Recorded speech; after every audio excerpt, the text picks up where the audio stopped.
I love football because it's a team sport and it's not won by one player, it's won by a team with the best attitude. I love playing football because it takes your mind off things and it helps you focus and concentrate on what actually happens in real life. If you have a big team, you could make new friends. I love football because it's good teamwork and it helps build my fitness up and helps me do better in other activities outside of school. I love it because it's fun and it has teamwork involved and it's because it's a competitive sport. I like talking to my dad about football. I love football because there's lots of lovely coaches and you get to make new friends and it's just lots of fun. All the time it motivates me to do life tasks, like when it comes to education and even simple stuff like tidying up my room. When I play football, I feel joyful because when I'm playing or watching a match, I feel better than ever. My dream is to play for Arsenal or the Lionesses. Yeah. My idols are Leah Williamsons, Beth Mead and Chloe Kelly. I've got two, Alicia Russo and Chloe Kelly.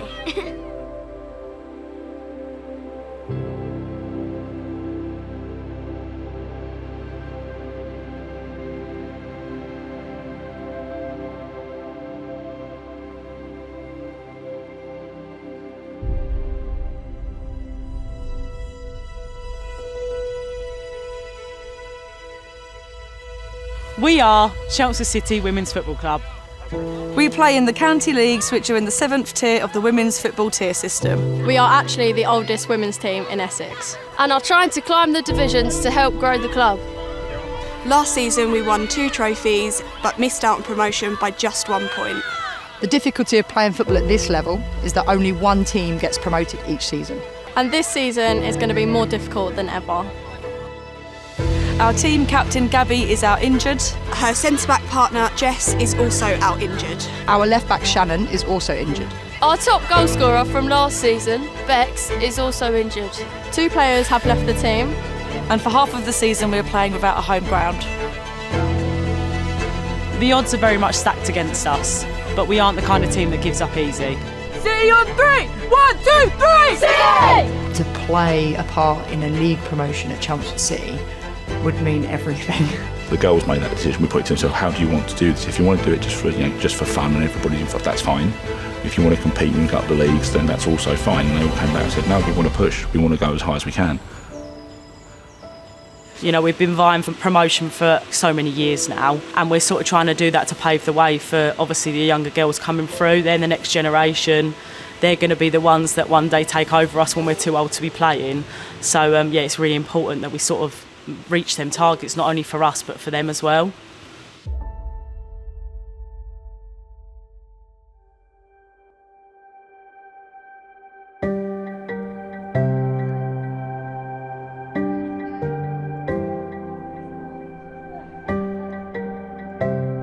I don't know if you've had a look at the league table, but it's really tight. Really tight. Any one of the top 5 still in. We just got to treat every single game from here on in like a cup final. We can't be dropping points. Okay, we can't be settling for a draw either. Okay, every single game we are capable of winning, and we've got to go out there and win every single game that's in front of us. The first half of the season has been okay. We're still very much in the title race. Obviously, there's a lot of players that are having to play in positions that they're not used to, so it's just taking quite a bit of adjusting. Going forward, wingers, try and get your crosses in, and strikers get in the box. Let's aim for that today because we don't do it enough. And also, if you're running down the line and you see someone in there and it's simple, I know you want to shoot and you want to score, but we don't score enough easy goals. Right, girls. Rosie, well, you're in trouble. So yeah. Was that the end of it, or should I make some stuff up? We've got 5 games left, and realistically we need to win 4 out of those 5 games to stand a chance of getting promoted and winning the title. We are definitely capable of achieving that, but it's going to be a tough few weeks.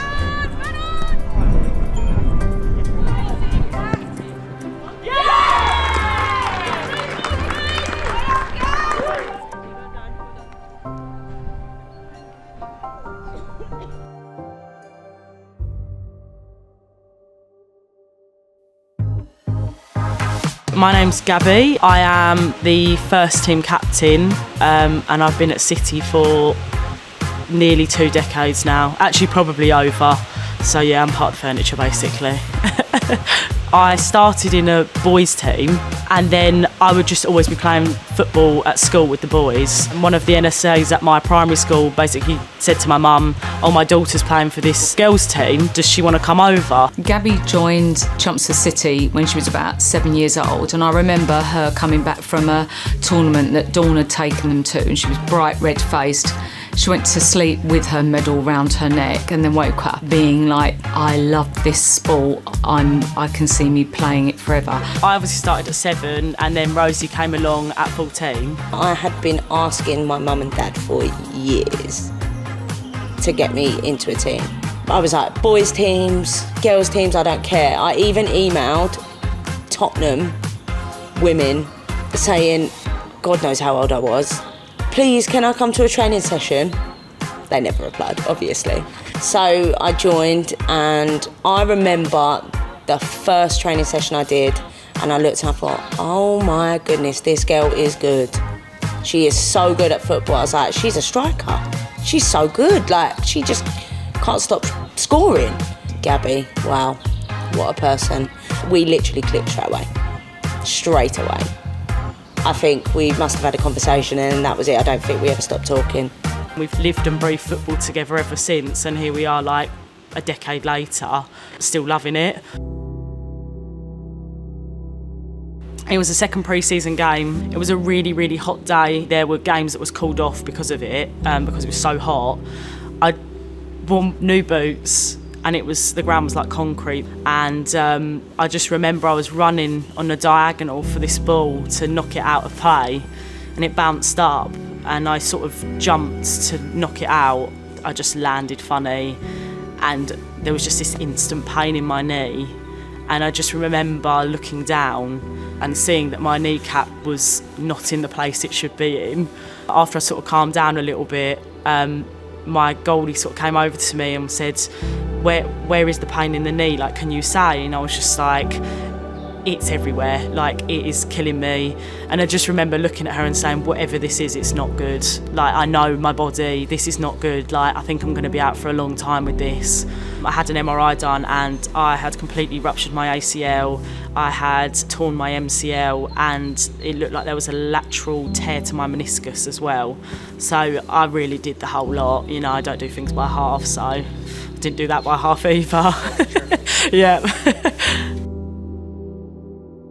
I know it sounds ridiculous, but when you love something so much and it's taken away literally overnight, like, I just didn't know how to process anything. It took ages to come to terms with what had happened. I was in like denial, and then it did get really dark, you know, before I'd sort of got my operation date. She's always been so positive, so upbeat, and yeah, and to see her,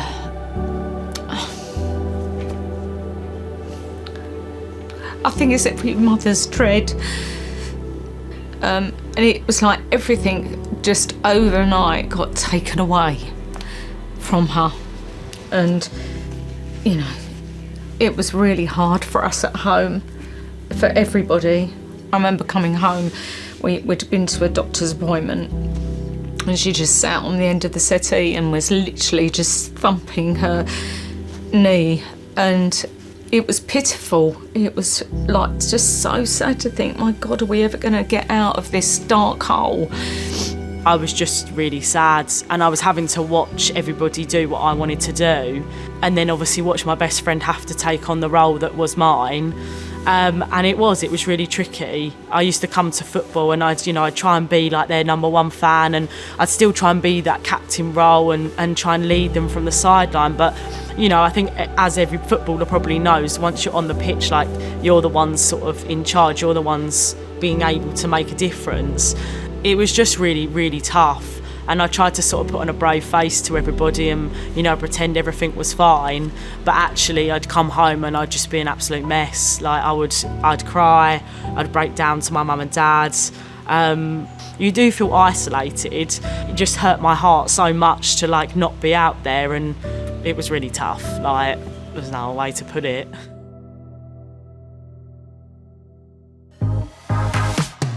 Tell me something, it might just take the pain away.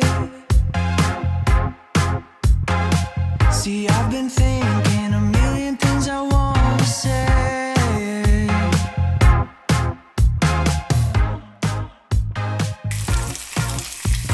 I'm like the abnormal one. I don't like crispy bacon, it needs to be soft. I know everyone likes it like crunchy and crispy, or majority of people do, but you know, Mum used to make us a bacon sandwich like every Sunday morning, so it's just like, I don't know, well, it's not the healthiest thing to have before football, but I think it's more of like a psychological thing, because we had it for years when we were younger, so.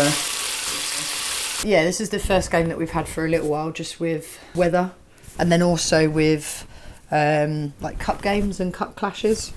So it's actually been 2 months since our last game. We've had a few games of ours called off just because the cup games obviously take priority. So we have to finish all of our league games by the end of May, and unfortunately, if you run out of Sundays, then the league basically makes you play double headers or midweek games to make that happen. So we're in a fortunate position this year where we shouldn't really have any double headers, but other teams in the league are going to have to.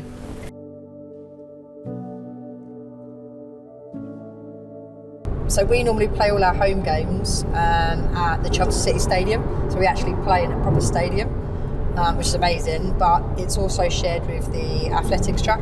And because they're having maintenance done on the actual track, we've been told that we can't play any more home games on our ground. But the men are still playing their home games there. They are of a good level and they do make the money for the club. So unfortunately, the decision is that they remain and play their games and we can't. So. It is frustrating because we don't make money for the club and we don't, we're not a high enough level that it's left us without a ground for any home games, for the last few months of the season. Refs just said, anybody who swears at him, that's it straight off, okay? Red card? Okay. Yeah. So if you... Not a fan of swearing. If you swear at him, swearing is different, but swearing towards him, at him, anything like that. We're all right, okay, so it's not tolerated. Rosie's captain this season with Gabby's injury and has been vice-captain for a long, long time because she's got that experience and her personality suits that role. So I've always felt like even when I was vice-captain, I'd always be a leader on the pitch anyway. Normally what would happen is Gab was always the Mr. Motivator. Yeah, I talk tactics and she'd talk really motivational speeches and she's really good at that. And I'm not so good at that. But it has been good, but I have noticed that you do have to do things. Like, being a vice-captain was chill. I didn't have no roles and responsibilities. I'd just turn up and be like, yeah, Gab, I support you, and that's cool. But now it's like, oh, no, that's me. I've tried to pass on a lot of advice to Rose, but she's doing a brilliant job. For somebody that's just been thrown into it like this, she's going out and leading the girls fantastically every week. Right, girls, it's been a while. So go out there, don't kill yourself in the first 10 minutes. Let's just take it slow. Let's get the ball moving, play football, just keep it down and sort of get used to this ground and this pitch, all right? Yeah. Play with confidence. Absolutely play with confidence and play for each other, because I know it's cringy when Tom says, oh, everyone just cheer absolutely everything, but we've got to do that because the more you do it, it instills it into the whole team. Okay, so positivity, confidence, and just play football. And good tackles, you cheer. Great ball, you cheer. Goals, we cheer, all right? Girls, be confident, take your shots out there. City on 3! 1, 2, 3! City!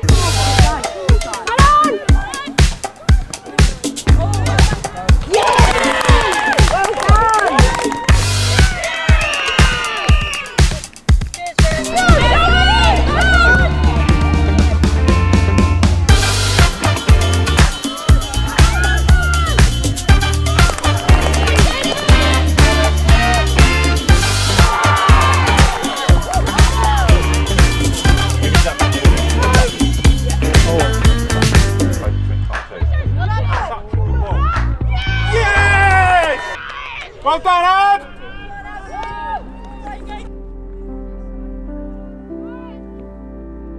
You can't explain the feeling or the buzz that you get when you're on that pitch. It's like you are in that bubble.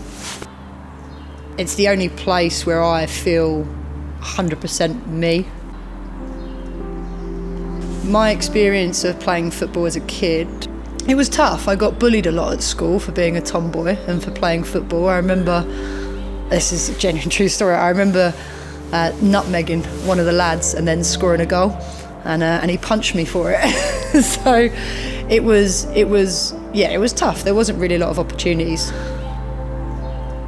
I feel like I had a lot of potential as a footballer when I was a kid. I'd like to say there was no player in the academy that I played at that was any better than me. And some of those players that I did play with have gone on to, play professionally. The long-term goal was the college had links to potential scholarships over in America. So that potentially was one of the options that I had. I didn't realise it at the time, but when I look back now, my mental health was clearly not in a good place, and that made me quite easily fall into like the wrong crowd of people. I was a bit of a people pleaser, and that led to lack of attendance, and over a period of time the football academy and the college decided that I had to leave. I still remember it to this day. They called me into a room, all sat around a table, and just told me because of this and this and my attendance that they were going to let me go. And I got upset, punched a wall, and I didn't play football again.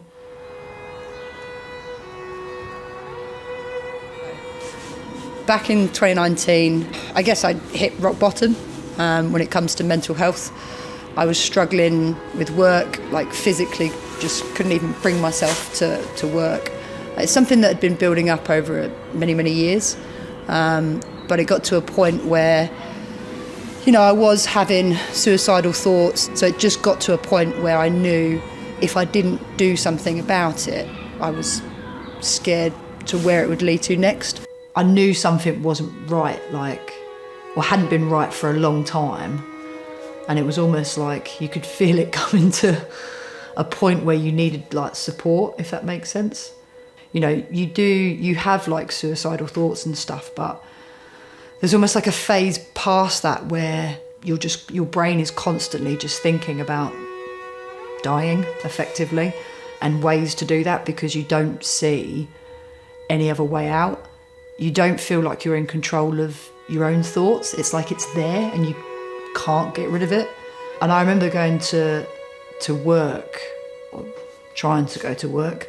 I didn't even want to get out of the car, to speak to anyone. I didn't want to see anyone. And I was Googling stuff on my phone that you shouldn't really Google, crying my eyes out. And I don't know what made me, kind of change my mind, I suppose, but I literally said to myself, if I don't do something now, where else is this going to go? I literally Googled for a local counsellor. I wrote a massive long email to her, and then I phoned my mum.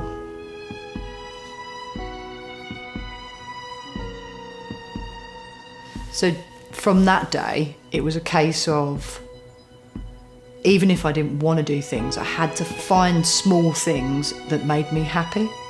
Gradually I got to a point where I wrote a list of all the little things that made me happy. It was walking the dog, drawing, all these little things, spending time with family, spending time with friends, even if I didn't feel like I wanted to socialise.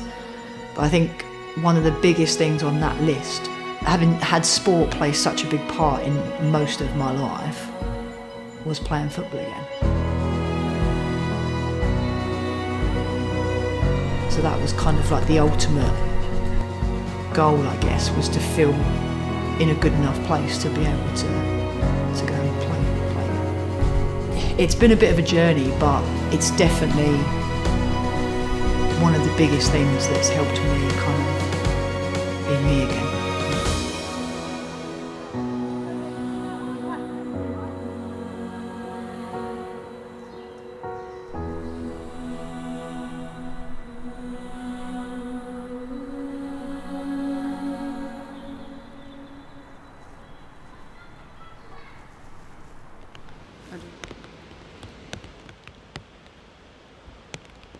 woke up like normal, had breakfast, sorted my bag out, got ready to leave. Everyone was putting in the chat, yes, come on girls, bring it on. And then literally half an hour before we were going to leave, Simon put a message in and he was like, no, game's off, the rain's too heavy. Then I was like, oh well, not going to waste the Sunday. So I went out for a dog walk and I was walking the dog, got about half an hour away from home, and then Simon puts in the chat, game back on, see you at Canvey Island. And we were all like, oh my God. I appreciate that they've gone to the effort to get another pitch, that is helpful. Just wish the organisation of everything, pitch inspections were done earlier, because people are travelling pretty far. The second you walked on that 3G pitch, you knew that the condition of it, no ref was going to allow that game to go ahead. Like bits of the Astro were missing, like big chunks of it missing, patches where it had tried to be filled in and it was just like uneven. Holes in it where the tarpaulin was like lifting up. So someone caught that foot in it, it's just too dangerous. Do you know what this makes me think of when someone first goes for a hair transplant? And it first starts growing. We were like really keen to play because it was like our last Sunday before we'd have to play games in the week. So we just wanted to get it sort of played. This is what happens when the refs inspect the pitch. 9 times out of 10, we sit back and watch, and the other team's manager and some teams just follows. The ref, you see him following him around because he's trying to persuade him to play. They're more concerned about winning and the points than the welfare of the players. Floor. So the refs called it unplayable, even though we all want to play, but we can't find another pitch. So the refs saying it's a no-go. No, but they're now saying that they've got someone they know who can ref that lives on it, but then they know, and they playing against their ref when it's been 3 points so important to us. If I'm speaking my mind, I don't want to play on this pitch. I don't want to see someone get hurt. The frustrating thing for me is that the opposition's manager was trying to push for it to go ahead, to the point where they were, trying to find another ref and things like that. And that's frustrating because no matter what level you're at, even if you're playing for fun, player safety should always come first. Guys, you've got to make a sensible choice here because they're going to phone someone and say they can get a ref and they want to play it. But from my point of view, any of you yourselves now, that's the season gone. I agree with that. I think it's a disgrace. I mean, this season we've had so many games called off because of the weather, which obviously it can't be helped. Like, it is what it is, but it's just frustrating, you wake up and you're ready, you want to play, and then it's almost usually like last minute decisions when the game gets called off. So you sort of got ready in the morning, you're ready to go, like pack your bag, got your kit on, and then gets cancelled. But twice in a day to be cancelled, I think that's unheard of. So because that game was cancelled, we're definitely going to have to play a midweek game to catch up, which is frustrating considering what happened last season. A double header is basically where you play your home and away game. They're 2 games of 60 minutes that are half an hour each way. You can win up to 6 points, but obviously you can lose that as well. We played the League Cup final on one Sunday, and we had to play a midweek game over at Harlow against Frontiers, and then we had to go up to Lawford for a double header, very last day, the very last Sunday in May, had to be played. Unfortunately, it was actually against the team that we were vying for the league for. Because of our results already, it was that we had to win and draw. That was our bare minimum. We couldn't lose either one of the games, otherwise we basically handed the title to them. I remember it was raining heavily, and it was a soggy, wet field. There was a corner that came in for them, and I went to make a tackle on one of their players at the top of the box, and unfortunately, where it had been such a wet day, the ball pinged off somebody else and came up and hit my hands inside the box. And obviously the ref gave a penalty. It was a penalty. I just put my head in my hands basically. I couldn't watch the penalty. It went in. I was trying to hold it together for like the last 5 minutes of that first game. And then the ref blew the whistle and I just had to walk off on my own. So I just found a tree to hide behind and I was just basically on the floor in tears. I don't think probably the team realised how deep it cut for me. I've always wanted to win the title, especially as a captain. Like, I want to, lead a group of girls. and achieve that goal. It was really hard to take, and I wish it could have been different, but it's just one of them things. It sort of builds you as a person, as a footballer. So yeah, I was sort of planning on coming back the next season and obviously winning the title with the girls. Obviously that didn't really happen.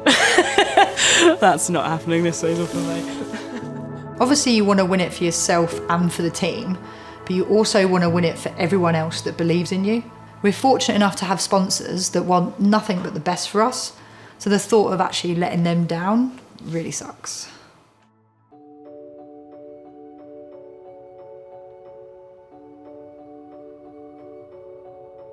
So Emma's role in obviously the club and in City itself, she'll come up to you and she'll say, I've got us a sponsor for next year, just by the way.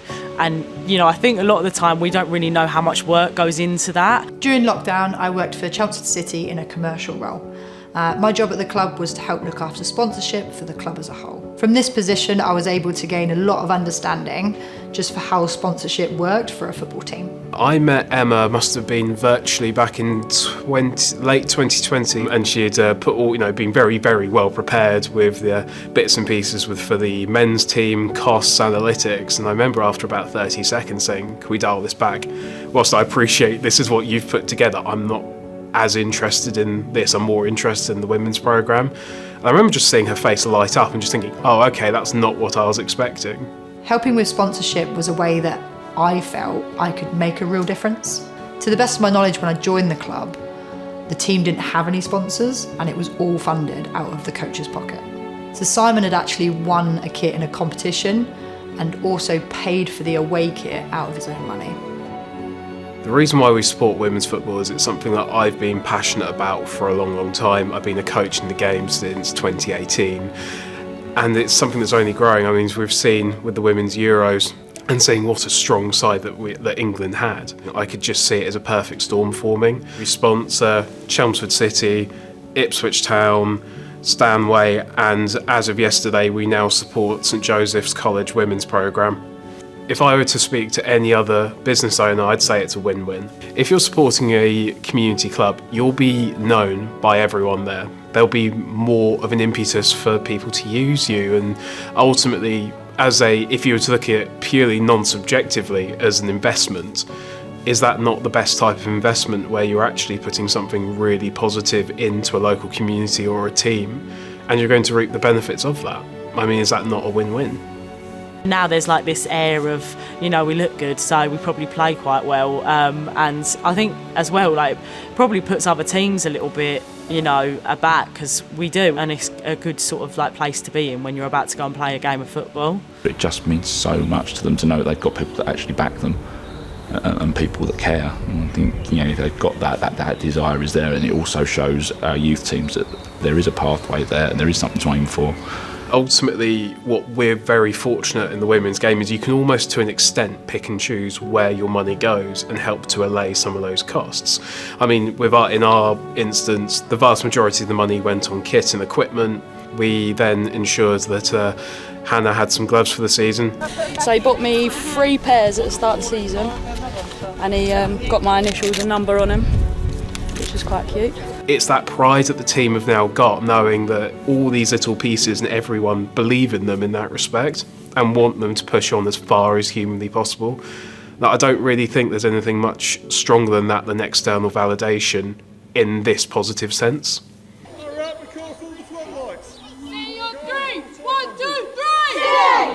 As it stands, Pegasus are the team at the top of the table. When we played them, they'd completed all of their league fixtures, which actually meant this was their last game of the season. It was a really competitive game that ended 0-0, which now meant we had to go and win all of our remaining games to win the title. And due to our previous cancelled game, it meant we only had 48 hours to recover until our next match.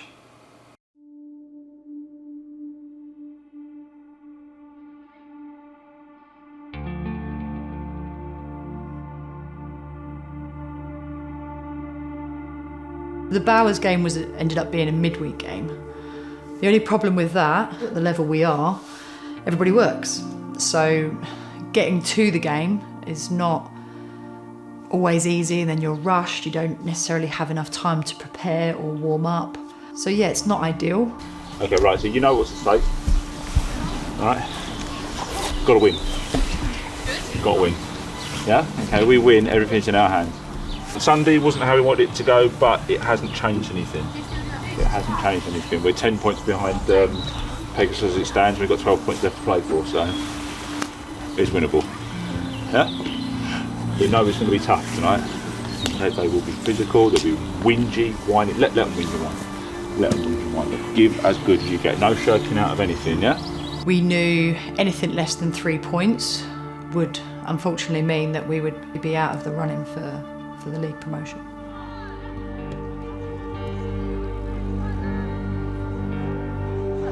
City on 3! 1, 2, 3! City! Go City! First half, we were absolutely dominant. We just couldn't put our chances away.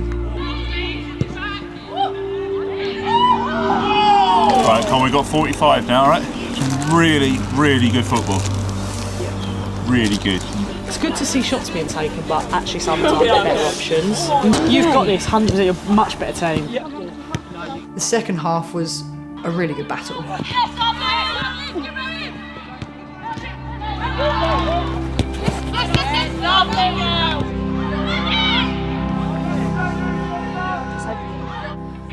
And then unfortunately we conceded an own goal.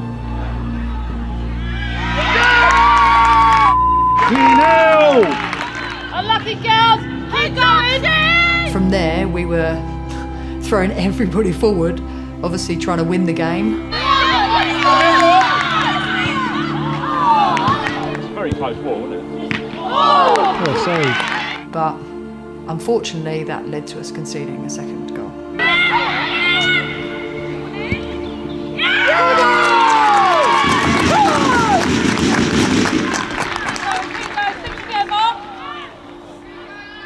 That was the title race over for us.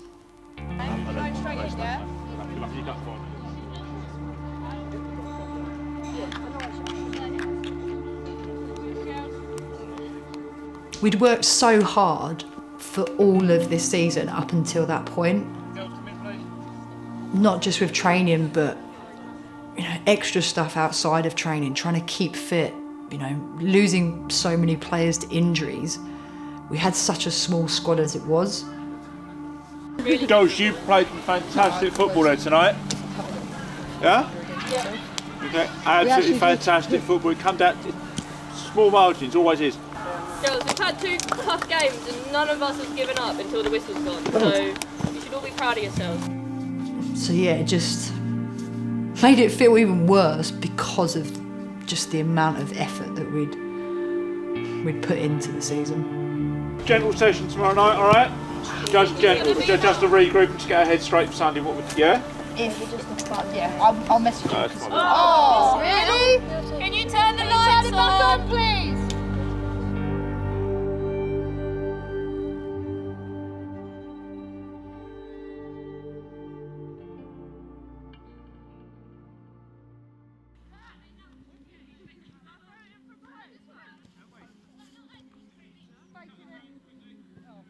We've always sort of obviously strived to get promoted, not just because we want obviously the competitiveness that is in the higher league, but it's sort of everything that comes with it. We're one of the most established clubs in Essex, and we just want everybody to know who Chelmsford City are. Applying for promotion means exactly that. You fill in an application form and request to go into the league above. A board will then decide, based on various things, ground, previous positions in the league, etc., who would get accepted into that league. The reason we haven't applied previously is we just didn't want to. We've seen other teams apply when they've finished like second from bottom of the league and then jump into the league above us, and now they sit second from bottom of that league. So it's always been something that we just wanted to win on merit. We wanted to go into the next league as champions of the league that we were in. The thing is we'd never applied, ever. I think one season we finished third or fourth. The rest of them pretty much we finished second. And it's come, 3 times it's come down to the wire. And with only one team getting, promoted, that's quite difficult to take. So a lot of the team kind of had that battle going on. Yes, we're against applying because we want to earn it, but there has to come a point where you take that next step to progress and move forward as a team and as a club. We always respect everybody that we play, but there doesn't seem to be a massive gulf between where we are now and the Eastern Region division, which we would go into if we get promoted. We played those teams in the cups, we know them all very well. They're always tight games. What we'll get is tight games every week, which is kind of what we want. You don't want those ones where you're winning 8, 9. It's pointless. And as well as that, we've got younger youth teams in our club. They're going to fill our boots. We're not going to play anymore. So, we want to leave football in the best place possible when we can't play it anymore, so that then young girls can come in and hopefully they'll keep on getting higher and higher and obviously making a name for the club. So we submitted our application and then had to wait to hear back from the league.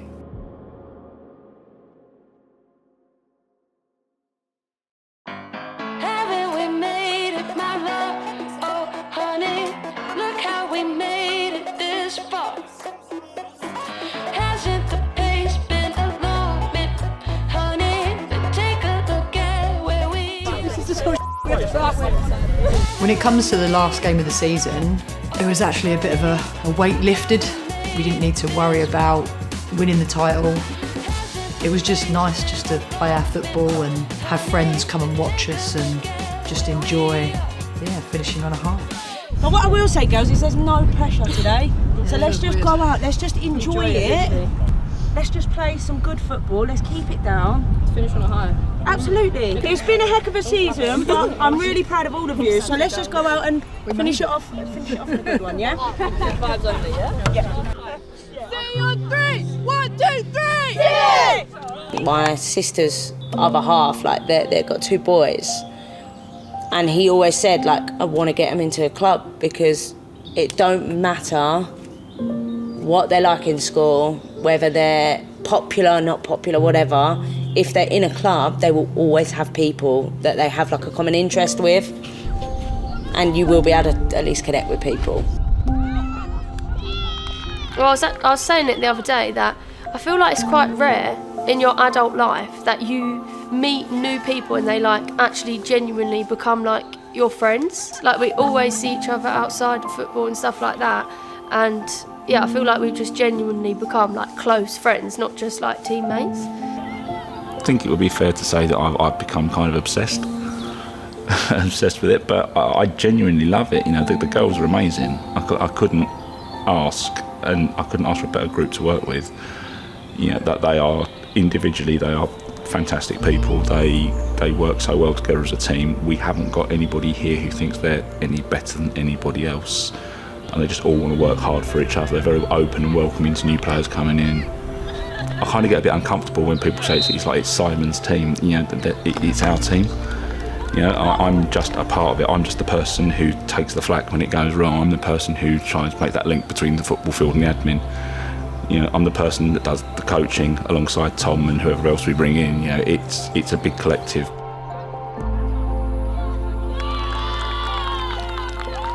I think if we get good people in our club, then we help them to grow, because our players are the role models for these kids that are coming through. And these players didn't have that when they first started. It felt like the first team was that place that you couldn't go, and everyone was scared. I remember players walking off when they were asked to go and train with the first team because they were too scared to go over. And that doesn't happen now. Our little ones now, our under 9s, under 10s, they look up to this like they're gods, like they play in the WSL, and that's what we want.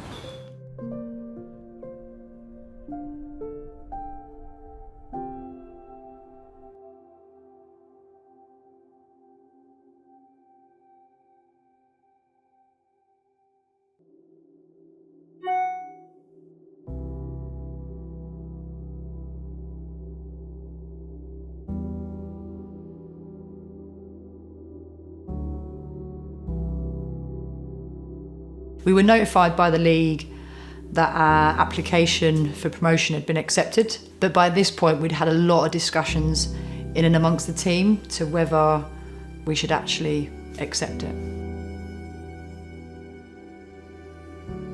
Simon, Rosie and Gabby had a discussion about what we should do. Everyone wanted to have their say as to whether it was the right decision to accept this promotion or whether it was the right decision to stay in the league that we're in. So because we'd had a lot of injuries, long-term injuries, you know, a couple of players that had moved on, we ended up with such a small squad. So, you know, players were thinking, could we play in a higher league if we didn't recruit players? You know, players coming back from long-term injury were worried that they hadn't been playing for a year. Could they play, fitness level-wise, in a higher league? Then there was the thought of, but we haven't achieved what we wanted to achieve. We're not, you know, we're taking an application and not going into the next league as champions and earning it. There was still a little bit of that there where people still wanted to earn that promotion as well.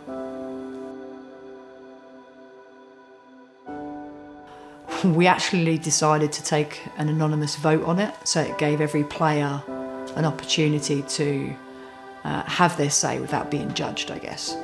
It was a very split decision, but the overall outcome was that we would stay in the league that we were in.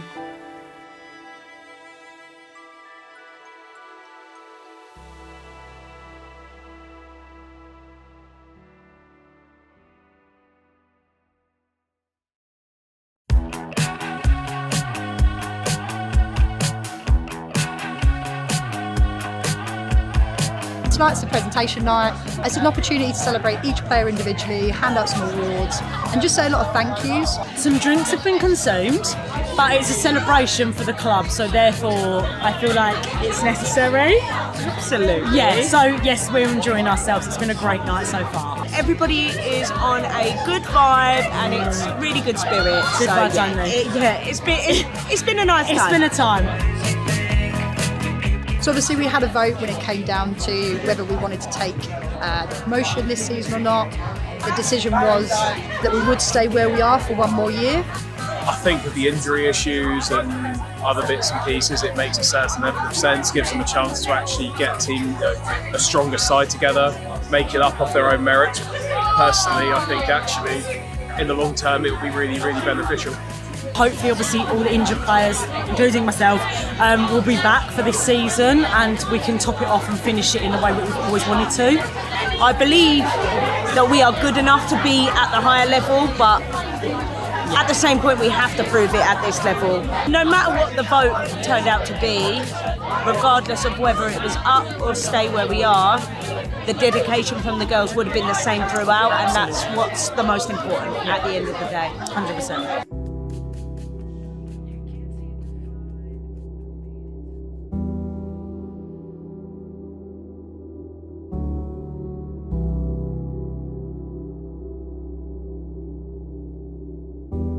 We played some really, really good football this season. I think, you know, it sounds like a lot of excuses. We can blame referees, we can blame opposition. Bottom line is we fell short.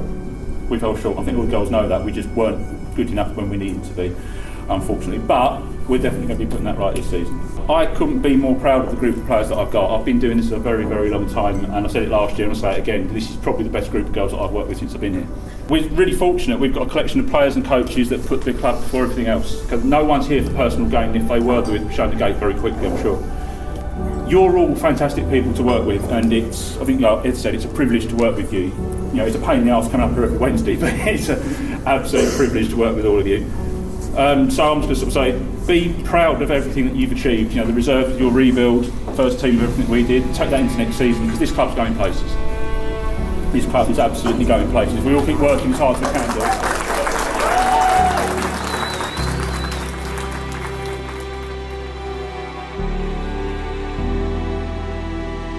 It's been a really tough year for the club. Hopefully over the summer we'll be able to recruit some new players, and some of those who are injured will be able to come back. Hopefully next year will finally be the year that we get promoted and we can start making a name for this club.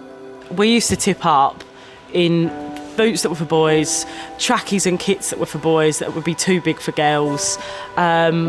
And really, like, there wasn't actually that much interest. Like, it was hard to find teams that were solely girls. I played 2 years up from my age group, so we were all mixed together because it wasn't that sort of popular sort of for girls to play football, so there wasn't that many teams. Well, like when I was younger, there was girls' football teams around, but it was more like from sort of like under 15s, and then before that, like, you'd play with the boys. Whereas now, like on a Wednesday, like when we train, you look over and you've got like girls that are literally like 5-6 years old playing for a girls' team. Whereas I think when I was younger, you didn't really have like a pathway from being really young all the way through playing for girls' teams up until like ladies' football. Like, girls start from such a young age, which is obviously brilliant. A friend recently asked me what I would give to be 15 and playing football again. And to be honest, there isn't anything I wouldn't give to go back and be in that position again.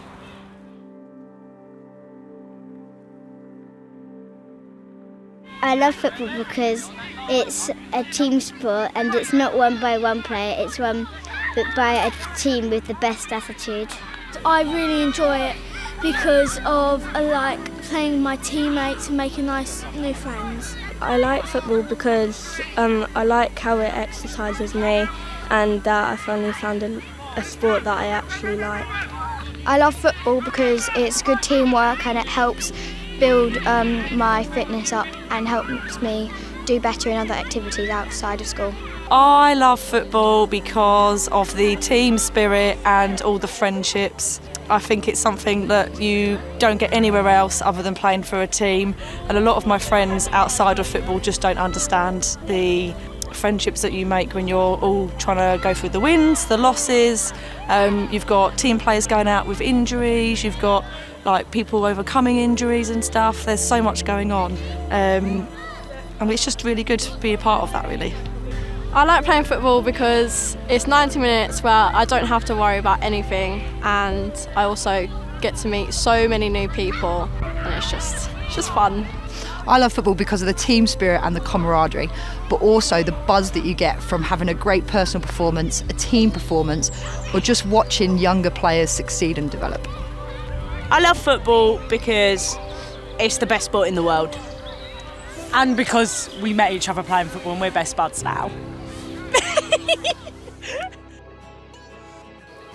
Something everyone should realise is sport is more than sport, and football is more than just football.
I love football because it brings everybody together, and I love playing with Rosie from the Chase.